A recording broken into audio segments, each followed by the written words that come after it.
इस्लाम और करबला की कहानी, सच्चाई और कुर्बानी का अमर सबक। इस्लाम एक ऐसा धर्म है जो हमें अमन, इंसाफ, हक और सच्चाई का पैगाम देता है। यह मजहब सिखाता है कि अगर जुल्म सर उठाए तो उस जुल्म के सामने झुकना बुजदिली है और हक के लिए सिर कटाना फख्र की बात है। ऐसा ही एक वाकया है जो 1400 साल बीत जाने के बाद भी जिंदा है। करबला। ये सिर्फ एक जंग नहीं, बल्कि कुर्बानी, सब्र, वफादारी और अल्लाह की रजा में रजामंदी का समुंदर है, जिसकी गहराई को लफ्ज कभी नहीं माप सकते। खिलाफत का नाजुक दौर हजरत अली रजीवन की शहादत के बाद इस्लामी खिलाफत एक नाजुक मोड़ पर थी। मुसलमानों के बीच सियासी इख्तिलाफात, राजनीतिक मतभेद बढ़ चुके थे। मुआविया ने एक मजबूत हुकूमत कायम कर ली थी, लेकिन यह असल इस्लामी रूह से बहुत दूर थी। मुआविया ने अपनी जिंदगी में ही अपने बेटे यजीद को खलीफा घोषित कर दिया।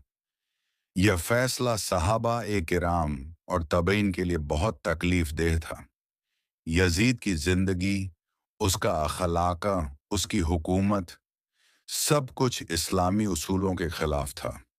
इमाम हुसैन का इनकार जब मुआविया का इंतकाल हुआ, तो यजीद ने तमाम इलाकों मदीना, मक्का, कूफा, बसरा और शाम के गवर्नरों को हुक्म भेजा कि बड़े बड़े लोगों से मेरी बैत, वफादारी ली जाए।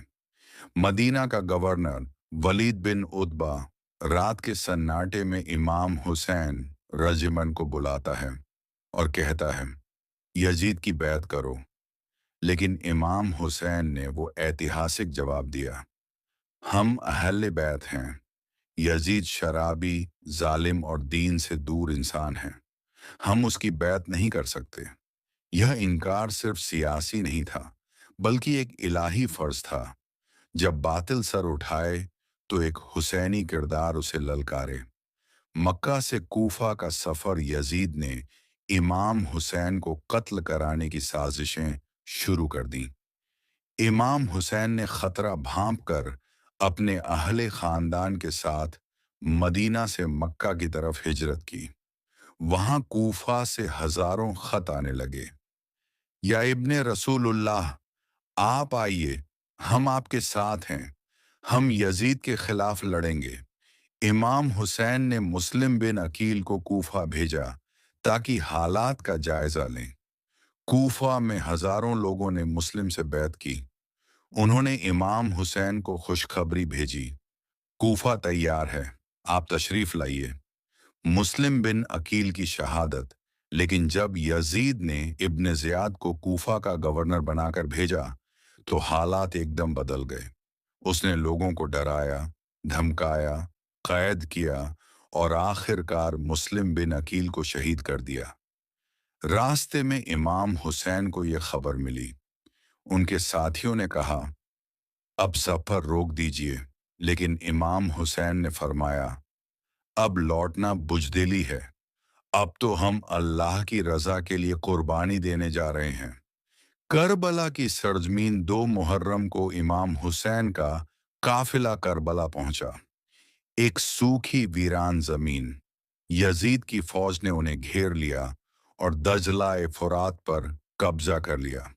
पानी बंद कर दिया गया। बच्चों के होंठ सूख गए, औरतें प्यासी रहीं, बूढ़े थक गए। लेकिन इमाम हुसैन की जुबान पर शिकायत नहीं, सिर्फ सब्र, सजदा और अल्लाह का जिक्र। ऐ अल्लाह, हम तुझ पर भरोसा करते हैं। 9 मुहर्रम की रात, उस रात इमाम हुसैन ने अपने साथियों को जमा किया, चराग बुझा दिया और फरमाया, जो जाना चाहे चला जाए। दुश्मन मुझे चाहता है, तुम सबको नहीं। लेकिन किसी ने भी खैमों से बाहर कदम न रखा।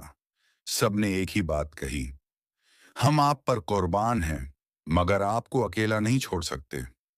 हजरत अब्बास, अली अकबर, कासिम और हर साथी ने वही कहा। वो रात इबादत, आंसुओं और दुआओं में गुजरी।